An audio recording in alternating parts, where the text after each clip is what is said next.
காலங்கள் சூழ்நிலை சில நபர்களை சந்திக்கக்கூடாத சில நபர்கள்லாம் சந்திக்கிற மாதிரி ஆயிடுச்சு. நல்ல விதமாக பழகினாங்க, நல்ல விதமாக ஒரு பிஸ்னஸ் பண்ணலாம் அப்படி இப்படின்னு சொல்லிட்டு ஆசை காட்டி கொஞ்சம் கொஞ்சம் சேர்த்து வச்சிருந்த மேரேஜுக்கு முன்னாடி சேர்த்து வச்சிருந்த பணம் எல்லாம் வந்துட்டு மொத்தமாக ஒருத்தவரை நம்பி இன்வெஸ்ட் பண்ணேன், ஒரு பிஸ்னஸ் பண்ணலான்னு சொல்லிட்டு. திடீர்னு பார்த்தா ஒரு 4 days 5 days ஆளே இல்லை. அவர் ஆளே இல்லை, எங்கே போனார் என்னன்னே தெரில. என்னை கடத்தி கொண்டு போய் அடித்து துன்புறுத்தி ஒரு குழி தோண்டி அதில் என்னை உயிரோடு வச்சு புதைக்கிற மாதிரி ஒரு நிஜமாகவே கையெல்லாம் போட்டு கட்டி என்னை அடித்து கொண்டு போய் அப்படியே தரையிலே இழுத்துட்டு போவாங்க 2 பேரும். சென்னை வாழ்க்கை வந்துட்டு சொல்லவா வேணாம், எல்லாருக்கும் தெரிஞ்ச விஷயந்தான். நான் சென்னைக்கு வந்துட்டு கரெக்டாக 10 வருஷம் ஆகுதுமா. நான் வந்த முதல் வருஷமே என்னை மிரட்டி விட்டுது சென்னை. இருந்தாலும் அப்படியே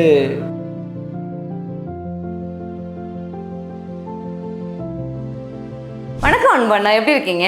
வணக்கம், நல்லா இருக்குமா பொண்ணு, எப்படி இருக்கீங்க? நீங்கள் எப்படி? நானும் நல்லா இருக்கேன். உங்களை பற்றி சொல்லுங்கண்ணா, எந்த ஊர்ண்ணா நீங்கள்? என்னோட சொந்த ஊர் வந்துட்டு திருச்சிராப்பள்ளி மாவட்டம், லால்குடி வட்டம். பக்கத்தில் வந்துட்டு வெள்ளனூர் அப்படின்ற ஒரு கிராமம் தான். நடிகர் மாவீரன் நெப்போலியன் சார் இருக்கார்ல, அவரோட பக்கத்து எல்லாம் நாங்கள் எல்லாம் ஒரே பஞ்சாயத்து தான். அவரோட ஊர் வந்துட்டு பெருவளநல்லூர், எங்கள் ஊர் வெள்ளனூர். அந்த ஊரை சேர்ந்தவன் தான் நான். ஓகே, உங்களோட சென்னை வாழ்க்கை எப்படி? சென்னை எப்போ வந்தீங்க ஃபர்ஸ்ட் சென்னைக்கு?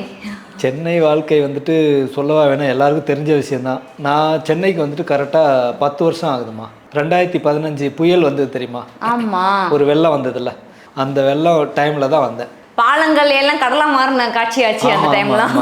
ஓகே, நான் வந்த முதல் வருஷமே என்னை மிரட்டி விட்டுது சென்னை. இருந்தாலும் அப்படியே போயிட்டு. எதற்காக வந்தீங்க?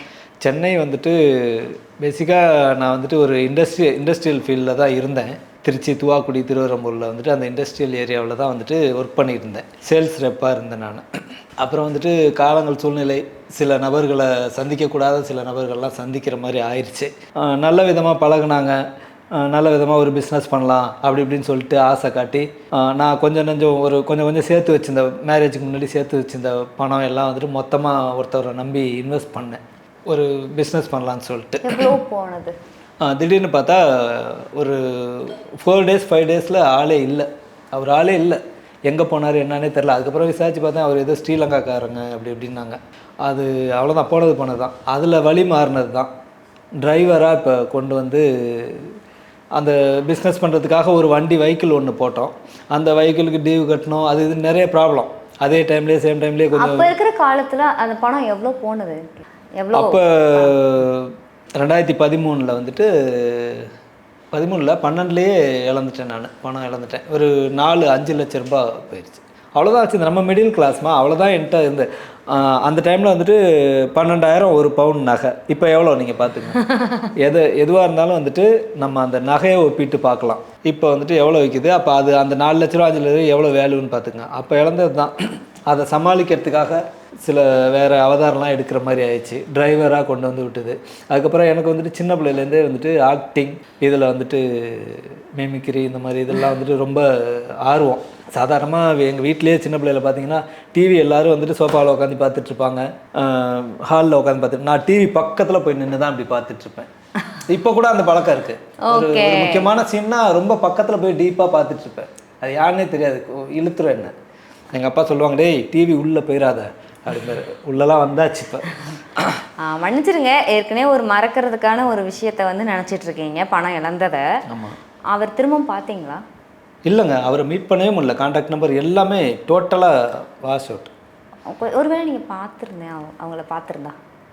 எப்போ? அப்போவே பார்த்துருந்தாவா? ஒருவேளை தேடி நீங்கள் ஒரு செட்டில்டு ஆனதுக்கப்புறம் பார்த்துருந்தா? இல்லையே, அதில் இழந்த பணத்தில் இன்னுமே நான் செட்டில்டு ஆகலையே.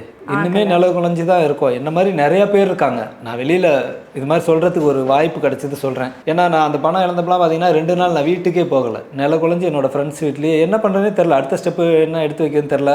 தவறான முடிவு ஏதாவது எடுக்கிறது? இல்லை, தவறான முடிவு எடுக்கணும்லாம் லைட்டாக இருந்தது. ஒரு மாதிரி இருந்தது. ஒரு மாதிரி ரொம்ப என்னோட நண்பர்கள் இல்லைன்னா எனக்கு ஒரு மாதிரி ஆயிருக்கும். வழி மாதிரி என்னோட நண்பர்கள், என்னோட சகோதரர்கள் அவங்க இல்லைன்னா வழி மாதிரி போயிருப்பேன். ஏதோ நேரம் என்னை இப்படி பார்க்க முடியாது. இன்னும் நல்லா சொல்லணும், என்னோட மனைவி அவங்க தான் என்னை மீட்டு.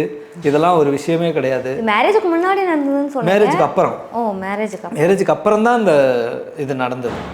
என் மனைவி தான் என்னை வந்துட்டு இதெல்லாம் திருமணமா இல்லைங்க அரேஞ்ச் தான், அரேஞ்ச் மேரேஜ் தான். காதல் பண்ணுறதுக்கெலாம் நேரம் இல்லை எனக்கு, அப்போ டைம் இல்லை. அது இல்லாமல் இப்போ உள்ள டெக்னாலஜி மாதிரி இல்லைல்ல, அப்போலாம் ஃபோனே கிடையாது. ஒரு பொண்ணுகிட்ட போய் சாதாரணமாக அவங்கள்ட்ட பேர் கேட்கணுன்னாவே எப்படியும் ஒரு மாதம் 2 மாதம் ஆயிரும். அவ்வளோ படபடப்பு இருக்கும். வீட்டில் சொல்லிடுவாங்களோ அவங்க பேரண்ட்டை கூட்டம். இப்போ அப்படி இல்லையே.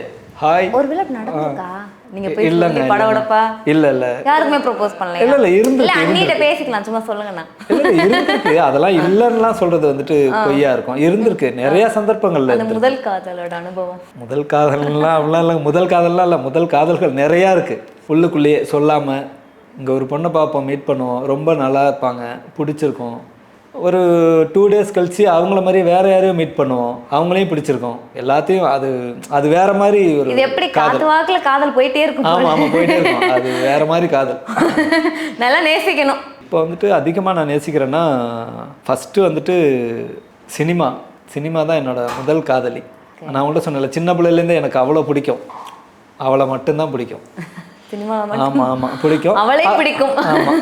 அதே மாதிரி என்னோட ஃபேமிலி, என்னோட ஒய்ஃப், குழந்தைங்க ரொம்ப லவ் பண்ணுவேன். அதுக்கப்புறம் தான் மற்றது எல்லாம். அவங்க இருக்கிறதுனால தான் இன்னைக்கு நான் இருக்கேன். இல்லைன்னா சினிமாவுக்கு வந்ததுக்கு அப்புறம் உங்களோட முதல் அனுபவம்? சினிமாவுக்கு வந்துட்டு சென்னை வந்து ஒரு வாழ்வாதாரத்துக்காக தான் பொழப்பு தேடி தான் வந்தேன். அந்த வண்டியை எடுத்துகிட்டு ஒரு வெஹிக்கிள் வச்சுருந்தேன் இல்லைங்களா. வந்த உடனே செட்டில் ஆக முடிஞ்சதா? இல்லை ரொம்ப கஷ்டமாக இருந்துச்சு. கம்பெனிலே படுத்து தூங்குறது, ரோட்டோரத்தில் படுத்து தூங்குறது, அது மாதிரிலாம் அந்த அனுபவங்கள்லாம் எனக்கு இருந்திருக்கு. அது கொஞ்சம் ஷேர் பண்ணுங்க. இல்லைங்க, அது சொன்னோம்னா எல்லாருமே சினிமா தேடி வந்தவங்க எல்லாமே நான் ரோட்டில் படுத்திருந்தேன், எனக்கு சாப்பாடு இல்லை, 10 நாள் பட்டினி இருந்திருக்கேன், அது மாதிரி நிஜமாவே எல்லாத்துக்குமே நடந்திருக்கு. அதை நம்மளும் சொல்லும்போது அது ரெகுலராக எல்லாமே சினிமாவுக்கு வந்தவங்க எல்லாமே இதையே சொல்கிறாங்கங்கிற மாதிரி இருக்கும்ல. வேண்டாமே ஏன் கஷ்டத்தை மட்டும் சொல்லிக்கிட்டு நல்லதை சொல்லணும். நல்லது சொல்லணும்னா வேலை செஞ்சிட்டு இருக்கும்போதே நமக்கு நம்ம இங்கேயே பிரசாத் ஸ்டுடியோ, நிறைய ஸ்டுடியோ பக்கத்துலலாம் ஏதாவது லோடு வருவேன், இங்கேருந்து பார்ப்பேன். ரொம்ப ஆர்வமாக இருக்கும் அந்த ஏவிஎம் உருண்டெல்லாம் பார்க்கும்போது, ஐயோ இதெல்லாம் நம்ம படத்தில் பார்த்தோமே, இப்போ இதெல்லாம் வந்து பார்க்குறோமே அப்படின்னு சொல்லிட்டு அவ்வளோ சந்தோஷமாக இருக்கும். உள்ளே போகணுன்னு ஆசையாக இருக்கும். ஷூட் நடந்துகிட்ருக்கோம், வெளியில் உள்ளே விட மாட்டாங்க. ஆனால் கொஞ்சமாக சின்ன லிங்க் ஏதாவது கிடச்சி சீரியல் சின்ன அட்மாஸ்பியராக பண்ணோம், மூவி வெப் சீரிஸ் சின்ன கேரக்டர்லாம் பண்ணோம். இன்றைக்கி வந்துட்டு ஒரு புதிய படத்தில் ஒரு கேரக்டர் பண்ணியிருக்கோம். கேரக்டர்னா ஒரு 2 நிமிஷம் வருவேன் ஸ்க்ரீன். என்னோட ஆசை வந்துட்டு பிக் ஸ்க்ரீனில் என்னை பார்க்கணும். கண்டிப்பாக தீபாவளிக்கு ரிலீஸ் ஆகுது அந்த படம். படம் பேர் தெரிஞ்சுக்கலாம் இல்லை வரட்டுமே, வந்தனி தெரிஞ்சுக்கலாம். சொன்னால் நல்லா இருக்கும், எங்களுக்கும் கொஞ்சம் அப்படியே ப்ரமோட் பண்ணிக்கலாம் உங்களை கூப்பிட்டு. சொல்லுங்க. தெரியும் இல்லை, அது வந்து 1000-1500 பேர் குரூப், ஒரு அட்மாஸ்பியராக தான், கூட்டத்தில் தான் போனோம். கூட்டத்தில் ஒருத்தனாக தான். அதில் எனக்கு ஒரு வாய்ப்பு கிடச்சிது. ஆனால் எனக்கு போகும்போதே எனக்கு ஒரு கிளிக் ஆனிச்சு, இதில் நான் கண்டிப்பாக நம்மளால் வாய்ப்பு வாங்க முடியும் அப்படின்னு சொல்லிட்டு. ஒரு முக்கியமான ஒரு இயக்குனரோட படம் தான். இல்லை அது படம் தெரியுது. 1000க்கு மேலன்னு சொல்லும்போது கட்டாயமாக ஒரு பெரிய ஒரு ஸ்போர்ட்ஸ் கபடி சம்மந்தப்பட்ட படம், அவ்வளோதான் நான் சொல்லுவேன். கபடி சம்மந்தப்பட்ட படம் தீபாவளிக்கு வருது. அந்த டேரக்டர் பேர் கூட சொல்ல மாட்டீங்களா? வேணாங்க, இருக்கட்டுங்க. ஃபஸ்ட்டு ஒரு சின்ன சான்ஸ் கிடச்சிருக்கு. அதை பொறுத்து அவங்களே இன்னும் பெருசாக ப்ரொமோட் பண்ணலை. இப்போ தான் பண்ணிட்டு இருக்காங்க. முதல் தடவையா உங்களுக்கு ஸ்க்ரீனில், பிக் ஸ்க்ரீனில் நான் வரப்போகிறது அதுதான் ஃபஸ்ட்டு. கண்டிப்பாக ஒரு முக்கியமான ஒரு சீன் பண்ணியிருக்கேன். அந்த சீன் கண்டிப்பாக கட் ஆகாது, கண்டிப்பாக வரும். என்னை வந்து ஒரு 3 நிமிஷமாவது ஸ்க்ரீனில் திருப்தியாக பார்ப்பேன். இப்போ சீரியலில் எந்தெந்த மாதிரி ரோல்லாம் பண்ணிகிட்ருக்கீங்க? சீரியல்லையும் அப்படி தாங்க. சீரியலில் வந்துட்டு ஒரு சீரியல் பேர் சொல்லலாம்ல? சொல்லலாங்க, சொல்லலாம். கயல் சீரியலில் பண்ணேன். ஒரு முக்கியமான சீன் பண்ணேன். ஒரு நாள் போனாலும் அந்த ஹீரோயினை வந்துட்டு காப்பாற்றி கூப்பிட்டு போகிற மாதிரி ஒரு ஆம்புலன்ஸ் டிரைவராக போனேன். நம்ம சீரியலில் எப்படின்னா ஒரு டிரைவராக ஒரு கேரக்டர் பண்ணிட்டோன்னா எல்லா சீரியலுக்குமே டிரைவர் தேவைப்பட்டால் நம்மளை தான் கூப்பிடுவாங்க. டிரைவர் சீன் இருக்குது அப்படின்னா, தம்பி வர்றீங்களா, நீங்கள் பண்ணுறீங்களா, கார் ஓட்டுவீங்களா, இந்த சீன், அந்த மாதிரி நிறையா பண்ணியிருக்கேன். கனவுகள் பெருசாக இருக்கும்போது இந்த மாதிரி சின்னதாக பண்ணுறோமே அப்படிங்கிற அந்த இல்லைங்க, எப்படி நம்ம டேரெக்டாக எட்டிலாம் பிடிக்க முடியாது. அதான் சொல்லுவாங்களே ஒரே நாளில் பணக்கார ஆகணும்னு நினைப்பாங்க. ஆமாம், அந்த மாதிரி ஏதாவது எண்ணங்கள் வந்திருக்கா அவங்களுக்குள்ள? இல்லை அந்த மாதிரிலாம் வந்ததில்லை. என்னைக்காவது ஒரு நாள் அந்த நம்ம ஒரு இடத்த போய் பிடிப்போம் அப்படிங்கிற ஒரு மைண்டில் ஒரு செட் இருக்குது. அதுக்கு தகுந்த மூமெண்ட்டு எனக்கு போயிட்டுருக்கு. நான் சென்னைக்கு வந்தப்போ நமக்கு சினிமாலாம் கிடைக்குமா, ஆனால் நமக்கு ரொம்ப பிடிக்கும், அவங்கள நம்ம மீட் பண்ண முடியுமா, உள்ளே போக முடியுமான்னு தான் நான் ஏங்கிக்கிட்டு இருந்தேன். ஆனால் இப்போ வந்துட்டு இந்த சீரியல் பண்ணுறேன். டெய்லியும் கூட எங்களுக்கு பெரிய குரூப்பே இருக்குது. திரைக்கலைஞர்கள் அது ஜூனியர் ஆர்டிஸ்ட்டுக்கான இதற்கு டெய்லி வாய்ப்பு வரும். நான் போகணுன்னா போகலாம். அதுலேயும் சில கஷ்டங்கள்லாம் இருக்குது. வர சொல்லுவாங்க, அங்கே போயிட்டு திடீர்னு ஷூட் இருக்காது, நாளைக்கு தான் பண்ணுறவங்க. இன்றைக்கி நான் 500 சம்பளத்தை விட்டுட்டு நான் அங்கே போவேன், அங்கே போயிட்டு சும்மையே வர மாதிரி இருக்கும். அதுக்கு பயந்துக்கிட்டே சில இதெல்லாம் அவாய்ட் பண்ணுறது உண்டு. முக்கியமான கேரக்டர் ஸ்க்ரீன் கிடைக்குமா அப்படின்னா போவேன். முதல் ஒரு 500 ரூபாய் வாங்கியிருப்பீங்கல்ல, அதோட சந்தோஷம் சினிமாவிலங்களா? முதல்ல இந்த மாதிரி லைட்டிங், நமக்குன்னு ஒரு ஸ்க்ரீன் ஃப்ரேம் வைக்கிறது, அப்போதான் அந்த மூமெண்ட் கேளுங்க, அது வந்து பயங்கரமாக இருந்துச்சு. சொல்லுங்க கேட்குறோம். என்னால் எனக்கு நம்ம தான் நிற்கிறோமா, நம்மளை சுற்றி நமக்காக ஒரு கேமராமேன் ஓகேவா அப்படின்றாரு, இந்த சைடு டயலாக் கொடுக்குறாங்க, நம்மளை ஃப்ரேம் வைக்கிறாங்க அப்படிங்கிறப்ப அது அந்த சந்தோஷத்துக்கெலாம் எல்லையே கிடையாது. அது வந்து சினிமா வாய்ப்புக்காக அதை ரொம்ப நேசிச்சிருக்காங்களா அவங்கள கேட்டால் தான் தெரியும். விதையும் விதை. ஓகே. டைரக்டர் நேம் வந்துட்டு தினேஷ். ஓகே. தினேஷ். என்ன மாதிரி ரிஸ்க் எடுத்தீங்க? அதில் வந்து நெகட்டிவ் ரோல் தான் பண்ணோம். Doctor, cheating doctor. அதில் பாதிக்கப்பட்ட ஒருத்தர், மீரான் தான் பண்ணார், அதில் ஹீரோவாக பண்ணார். அதில் பாதிக்கப்பட்ட அந்த நபரும் அவங்க அந்த ஃபேமிலியும் ஒன்றா சேர்ந்து என்னை ரிவெஞ்ச் எடுத்து என்னை கடத்தி கொண்டு போய் அடித்து துன்புறுத்தி ஒரு குழி தோண்டி அதில் என்னை உயிரோடு வச்சு புதைக்கிற மாதிரி ஒரு சீன். ஓகே. அதில் வந்து நிஜமாகவே பண்ணோம், நிஜமாகவே குழி வெட்டி நிஜமாகவே கையெல்லாம் போட்டு கட்டி என்னை அடித்து கொண்டு போய் அப்படியே தரையிலே இழுத்துட்டு போவாங்க 2 பேரும். மழை பெஞ்சிட்டு இருக்கோம், பின்னாடி அந்த இதெல்லாம் வைப்பாங்க, அந்த மாதிரி எதுவும் வைக்கல? இல்லைங்க, ஷார்ட் ஃபிலிம் தானே பண்ணோம். அதில் தானே நல்ல என்னமோ தரையில் இழுக்கிறேன்னு சொல்லி அசால்ட்டா இல்லை, அதுக்கு உண்டான உபகரணங்கள்லாம் வச்சு பண்ணுற அளவுக்கு அது பெரிய ப்ராஜெக்ட் கிடையாது. ஓகே. அதெல்லாம் தேவையில்லைன்ட்டேன். சும்மா ஒரு சீன் தானே பார்த்துக்கலாம், இழுங்க பார்த்துக்கலாம் அப்படின்ட்டேன். பார்த்தா 2-3 டைம் 2 டேக் பண்ணிச்சு, அடித்து கொண்டு போய் மண்ணில் போட்டு அப்படியே மண்ணெல்லாம் தள்ளினாங்க மேலே, முகத்தை மட்டும் விட்டுட்டு. ஆனால் என்ஜாய் பண்ணியிருப்பீங்க போல. ஆமாம், எனக்கு அந்த மாதிரி கேரக்டர் பண்ணணுன்ட்டு ஆசை, நல்லா ரிஸ்க் எடுத்து பண்ணணுன்னு ஆசை தானே எனக்கு. நான் என்ஜாய் பண்ணேன், நல்லா தான் இருந்துச்சு. ஆனால் அடுத்த நாள் ரொம்ப பெயினாக ஒரு மாதிரி இருந்தது, ஆனால் நல்லா தான் இருந்தது. யாரோட தீவிர ரசிகர்? நான் ரொம்ப தீவிர ரசிகர்னா எல்லாரும் சொல்கிறது தாங்க, தமிழ்நாட்டில் ஒவ்வொருத்தங்கள்ட்டையும் எல்லாத்துட்டையுமே அந்த சாயல் இருக்கும். Super star super star Rajinikanth sir தான். ஒரே ஒரு டைம் அந்த மாதிரி ரஜினி சார் மாதிரி ஒன்று பண்ணி காமிங்களே, நடிச்சு காமிங்களே. சரி, பண்ணிடலாம், கண்டிப்பாக பண்ணிடலாம். ஏன்னா தமிழ்நாட்டை பொறுத்தளவில் எல்லார்ட்டையுமே ரஜினி சாரோட சாயல் இருக்கும். அது வந்துட்டு இவங்கள்ட்ட தான் இவங்க தான் அப்படின்லாம் கிடையாது. ஏன்னா எல்லாத்துக்குமே ரத்தத்தில் ஊறி போன ஒரு ஸ்டார் அவர், இல்லைங்களா? தலைவர் என்ன பண்ணியிருப்பாங்கன்னா, அப்படி இப்போ ஒரு கூலி மூவி வரப்போகுது இல்லைங்களா, அதில் வந்துட்டு பயங்கரமான சம்பவம் இருக்குது சொல்லிட்டு இருக்காங்க, எல்லாமே வெயிட்டிங்கில் இருக்காங்க. அதில் வந்து ஒரு சீன் பார்த்தேன், தலைவர் வந்துட்டு ஃபோனில் ஆப்போசிட்லேருந்து பேசிகிட்டு இருப்பாங்க. போனவனை முடிச்சிங்களா இல்லையாடா அப்படின்னு கேட்பாங்க. அதை காதில் வாங்கிட்டு ஒரு ஸ்மைல் பண்ணிட்டு பண்ணுவார். அது வந்து ஒரே ஒரு ஸ்மைல் தான், ஒரு டயலாக், ஒரே சிங்கிள் டயலாக் தான்.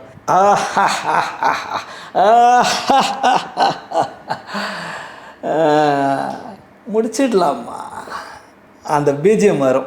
அது வந்து பிஜிஎம்னாவே தலைவருக்கு தான், வேறு யாருக்கும் அது செட் ஆகுமா என்னன்னு தெரில. அதனால் தலைவர் தான் என்றைக்குமே நம்ம உயிர் மூச்சு.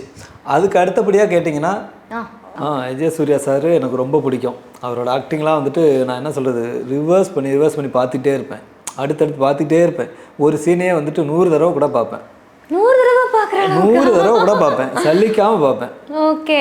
மொபைலில் இருந்துன்னா ஹெட்ஃபோன் போட்டுட்டு. சார் வந்து உங்கள் முன்னாடி என்ன சொல்லுவீங்க? என்ன சொல்லுவேன், கட்டி பிடிச்சிக்குவேன். வார்த்தையே வராது. அவர் அலோவ் பண்ணாருன்னா கட்டி பிடிச்சிட்டு விட மாட்டேன் கொஞ்ச நேரம். ஏன்னா கண்டிப்பாக அலோவ் பண்ணுவாருங்க, அவங்க அந்த அன்பு கண்டிப்பாக ரொம்ப பிடிக்கும். ரஜினி சார் எந்த அளவுக்கு பிடிக்குமோ அந்த அளவுக்கு விஜய் சூர்யா சார் எனக்கு ரொம்ப பிடிக்கும். நீங்கள் நடிகர் ஆகணும் மட்டும் ஆசையா, இல்லை வேற ஏதாவது சினிமாவில் இந்த துறையில் நம்ம சாதிக்கணுங்கிற விருப்பம் இருக்கா? இல்லை, சினிமா சம்மந்தப்பட்டதில் எல்லாமே எனக்கு பிடிக்குமா.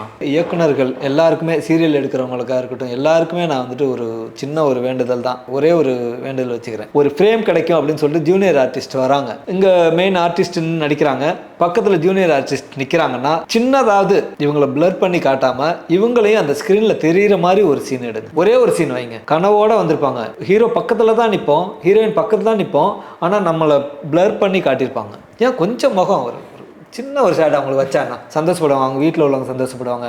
இந்த எங்கள் அப்பா வந்துட்டா இருப்பாங்க பிள்ளைங்க.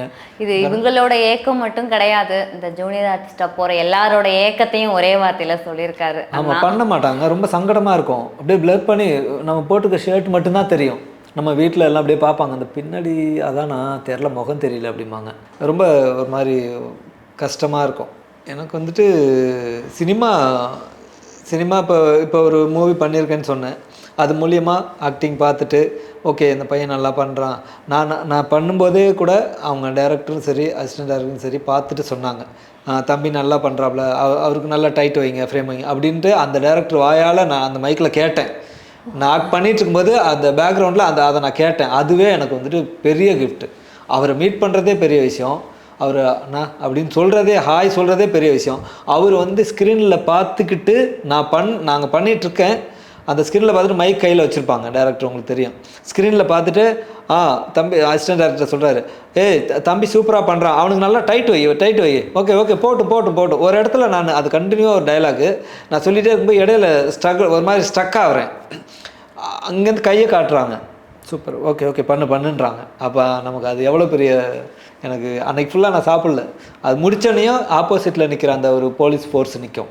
அந்த போலீஸ் ஃபோர்ஸ்லாம் வந்துட்டு தம்பி நிஜமாகவே அப்படியே இருந்தது. அந்த ஒரு போராட்டத்தில் இருந்த மாதிரி, அது ஒரு போராட்ட சீன் நல்லா இருந்ததுப்பா, அதில் நிற்கிற மாதிரியே இருந்தது, சூப்பராக பண்ணிங்கன்ட்டு அந்த சீன் முடிஞ்சு அன்னைக்கு ஃபுல்லாகவே பார்க்கும்போதெல்லாம் சொல்லிட்டு போவாங்களே, தம்பி சூப்பராக பண்ணீங்க, 1000 பேர் இருக்காங்களே, தம்பி சூப்பராக பண்ணீங்கப்பா. எனக்கு அன்றைக்கி ஃபுல்லாக சாப்பிடவே இல்லை. எனக்கு தெரிஞ்சவங்களுக்குலாம் ஃபோன் பண்ணி சொல்கிறது, நான் அந்த மூவியில் பண்ணிட்டேன் சார், இதில் பண்ணிட்டேன் அப்படின்ட்டு சொல்கிறது, அண்ணனுங்கள்கிட்ட, ஒய்ஃபுக்கிட்ட, குழந்தைங்கள்ட்ட எல்லாத்தையும் ஷேர் பண்ணுறது, ஃப்ரெண்டுங்கள்கிட்ட எல்லாத்தையும் ஷேர் பண்ணுறது, ஒரு வேறு மாதிரி வைப்பு. அது இன்னும் ஸ்க்ரீனில் பார்த்தோன்னா இன்னும் ரொம்ப சந்தோஷமாக இருக்கும். அந்த நாளுக்காக வெயிட் பண்ணுறேன். இப்போ இந்த இடத்துல உட்காந்துருக்கீங்க இல்லையா? ஆமாம். டக்குன்னு யாருக்கு நன்றி சொல்லணும்னு தோணுது உங்களுக்கு? இப்போ இந்த சினிமா சம்மந்தப்பட்டது, இந்த கேமரா முன்னாடி உட்காந்துருக்கிறது சொல்கிறீங்களா? நான் ஆரம்பத்தில் உங்கள்கிட்ட சொன்னேன்ல, நான் பிஸ்னஸ் பண்ணுறேன்னு சொல்லிட்டு ஒரு 5 லட்ச ரூபா பணம் ஒருத்தர் என்னை ஏமாத்திட்டு போனார்னு, அவருக்கு தான் நான் நன்றி சொல்கிறேன். புது வித்தியாசமான நன்றி. ஆமாங்க, அந்த பிஸ்னஸ் வந்துட்டு அவர் கூடயே சேர்ந்து நல்லா சக்ஸஸ்ஃபுல்லாக நான் பண்ணிக்கிட்டு இருந்தேன்னா திருச்சியில் இருந்திருப்பேன். திருச்சி என்னை சுற்றி உள்ள எங்களை சுற்றி உள்ள கிராமங்கள், அங்கே ஏதாவது இந்த ஸ்டேஷனரிஸ் ஐட்டம்லாம் சேல் பண்ணிக்கிட்டு அந்த வண்டி வச்சுக்கிட்டு ஒரு முதலாளியாக அங்கே அப்படியே இருந்திருப்பேன். அவ்வளோதான், அதான் பண்ணியிருப்பேன். நான் மனசுக்குள்ளேயே வச்சுருந்தேன்ல ஒரு காதலி சொன்னனே சினிமா, அந்த காதலி வந்துட்டு மீட் பண்ணியிருக்க மாட்டேன் கண்டிப்பாக. அங்கேயே அப்படியே ஓடி இருக்கும், ஃபேமிலி, ஒய்ஃபு, பிள்ளைங்க, படிப்பு அப்படியே போயிருக்கோம். ஆனால் அவர் ஏமாத்தினதுனால தான் என்ன பண்ணுறதுன்னு தெரில, வழி தெரில. ஒரு வண்டி இருந்தது கையில், அதை எடுத்துகிட்டு இங்கே வந்துடலான்ட்டு வந்தேன். இங்கே வந்ததுக்கப்புறம் தான் எனக்கு தேவையான சினிமா சம்மந்தப்பட்டதெல்லாம் இங்கே தானே இருக்குது. அவங்கள சில நபர்களை மீட் பண்ணுற மாதிரி இருந்தது. இன்றைக்கி இந்த ஒரு சின்ன சீன் ஏதாவது சின்னது பண்ணுறோம். இந்த அன்னைக்கு இப்படி உட்காந்துருக்கோம், இங்கே இருக்கோம். இல்லைனா அவர் ஏமாற்றிட்டு போகலன்னா நான் அவர் கூட தான் இருந்திருப்பேன், ஏதாவது பிஸ்னஸ் பண்ணிட்டு. பெரிய மனசு தான் அண்ணா. போயிட்டு போகுது, விடுங்க பார்த்துக்கலாம். ஆடிஷன்லாம் அட்டன் பண்ணியிருக்கீங்களா? நிறையா பண்ணியிருக்கேன். ஒரு 200-300 பண்ணியிருப்போம். அதான் நான் சொல்கிறது வந்து கம்மி. சில பேர்லாம் வந்துட்டு 500-1000 ஆடிஷன்லாம் அட்டன் பண்ணி கூட இன்னும் வாய்ப்பு கிடைக்காமலாம் இருக்காங்க.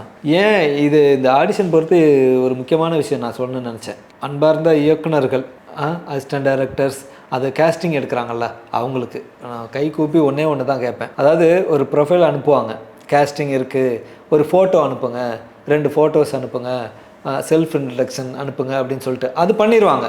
ஓகே, ஒரு ஃபோனை வச்சு. ஏன்னா வாய்ப்பு தேடுற நபர்கள் எல்லாருமே லட்சாதிபதி, கோடீஸ்வரன் கிடையாது. அவங்க எல்லாருக்குமே தெரியும். எல்லாருமே வந்துட்டு அன்றாடம் கஷ்டப்படுறவங்க தான். ஏதாவது ஒரு சின்ன வேலைகளை பார்த்துட்டு அதில் வர காசை வச்சுட்டு சாப்பிட்டுக்கிட்டு ஏதாவது பண்ணிகிட்ருக்கவங்க தான். ஃபேமிலி ரன் பண்ணுறவங்க இருக்காங்க, என்ன மாதிரி உள்ளவங்க இருக்காங்க, உங்கள்கிட்ட முன்னாடி சொன்ன மாதிரி பேச்சுலராக இருக்காங்க. அவங்கள வந்துட்டு இவங்க என்ன பண்ணிடுறாங்கன்னா, ஒரு சின்ன ஃபோன் வச்சுருப்பாங்க. சாதாரண இப்போ ஒரு 10,000 ரூபாய்க்கு ஒரு ஃபோன் வாங்கி வச்சுருப்பாங்க. எல்லாம் ஐஃபோன் வச்சுருக்க போகிறதில்ல. அவங்க வந்துட்டு அதில் எடுத்த எங்கேயோ மேரேஜில் எடுத்ததோ ஒரு நல்ல நீட்டாக ட்ரெஸ் பண்ணி எடுத்த ஃபோட்டோ ஒரு 4 ஃபோட்டோ வச்சுருப்பாங்க. அந்த 4 ஃபோட்டோவை அனுப்புவாங்க அவங்களுக்கு. அது நீட்டாக தான் இருக்கும். ஓகே, அதில் முகம் பார்த்தாவே போதுங்க. இந்த பையன் நல்லா தெரியும், நல்ல டேரக்டருக்கு தெரியும் இந்த பையன் பண்ணுவான் பண்ண மாட்டாங்கிறது ஃபோட்டோ பார்த்தாவே தெரியும். அது கொடுத்துருக்க ஸ்டில்லு, உட்காந்துருக்க ஒரு அந்த ஃபோர்ஸ் இதுலேயே தெரிஞ்சிடும் அவங்களுக்கு இந்த பையன் பண்ணுவான் இல்லை நேரில் கூப்பிடுவோங்கிறது. டேரெக்டாக அவங்க வாய்ப்பு கொடுக்க போகிறதில்ல, நேரில் கூப்பிடுவோம். இவங்க என்ன சொல்லிடுவாங்கன்னா, நம்ம ஃபோட்டோ அனுப்புவோம், பார்த்துட்டு இப்போ இந்த மாதிரி ஃபோட்டோலாம் அனுப்பாதீங்கப்பா, ப்ரொஃபஷனலாக ஒரு ஃபோட்டோ ஷூட் எடுத்து அந்த ஃபோட்டோ அனுப்புங்க, அதை மட்டும்தான் நான் செலக்ட் பண்ணுவோம் அப்படின்னு நிறையா பேர் சொல்கிறாங்க. எல்லாமே சொல்கிறாங்க. எங்க 4000 ரூபா 5000 ரூபா கொடுத்து ஃபோட்டோ ஷூட் எடுத்து 5 ஃபோட்டோ எடுத்து வச்சுக்கிட்டு வாய்ப்பு தேடுற அளவுக்கு யாருமே இல்லைங்க. ரொம்ப கஷ்டப்படுறவங்க தான். ஒரு ஃபோட்டோ பார்த்துட்டு கூப்பிடுங்க, நேரில் பாருங்கள். அவங்கள நேரில் பார்த்து இந்த பையன் ஓகேவா, ஒரு மோனோலாக் கொடுங்க, சொந்தமாக ஒரு ஸ்கிரிப்ட் பண்ணுப்பா அப்படின்னு சொல்லுங்கள். அவன் பண்ணுவான். அங்கே பாருங்கள் அவன் தேர்வானா தேரமாட்டானா, இந்த சீனுக்கு இந்த கேரக்டருக்கு இவன் வருவானா வரமாட்டானா, அங்கே அட்டன் பண்ணுறான்ல, அட்டன் பண்ண வைங்க. முதல்ல ஃபோட்டோ பார்த்துட்டு இந்த ஃபோட்டோலாம் ஒத்து வராது, நீங்கள் வந்து ஃபோட்டோ ஷூட் எடுத்து கிளாரிட்டியாக வேணும் அப்படிங்கிறது. தயவு செஞ்சு சில பேர் வந்துட்டு வாய்ப்பு தரேன், நீங்கள் செலக்ட் ஆகிட்டீங்க வாங்க அப்படின்னு சொன்னி 2 நாள் வேலையை விட்டு திருச்சியிலேருந்துலாம் அங்கே வரவங்களாம் இருக்காங்க. இங்கே வந்ததுக்கப்புறம் நேரில் என்ன சொல்கிறாங்கன்னா, ஒரு கேரக்டர் இருக்குது, ஒரு ஃப்ரெண்ட் ரோல் இருக்குது, ஒரு 2 லட்சம் பணம் கொடுத்தீங்கன்னா இந்த கேரக்டர் உங்களுக்கு தரேன் அப்படின்னு சொல்லுவாங்க. 2 லட்சம் பணம் இருந்தால் அவன் ஏங்க 2 லட்சம் பணம் கட்டி நடிக்கணுங்கிற ஒரு இது இல்லையே. அந்த மாதிரி ஏமாத்துறவங்க இருக்காங்க. சில பேர் அட்மாஸ்பியர் இந்த ஜூனியர் ஆர்டிஸ்ட் கூட்டிகிட்டு போயிட்டு பணமே தராமல் விட்ருவாங்க. அன்னைக்கு ஃபுல்லாக காலையிலேருந்து நைட் வரைக்கும் அவர் அங்கே ஒர்க் பண்ணிட்டு வருவார். ஜூனியர் ஆர்டிஸ்ட்டாக பணம் தராமல் ஏமாற்றிடுறாங்க. வாய்ப்பு தேடுறவங்களையும் ஒரு மனுஷனாக மதிக்கணும் அப்படின்னு சொல்லிட்டு தான் என்னோடய ஆசை.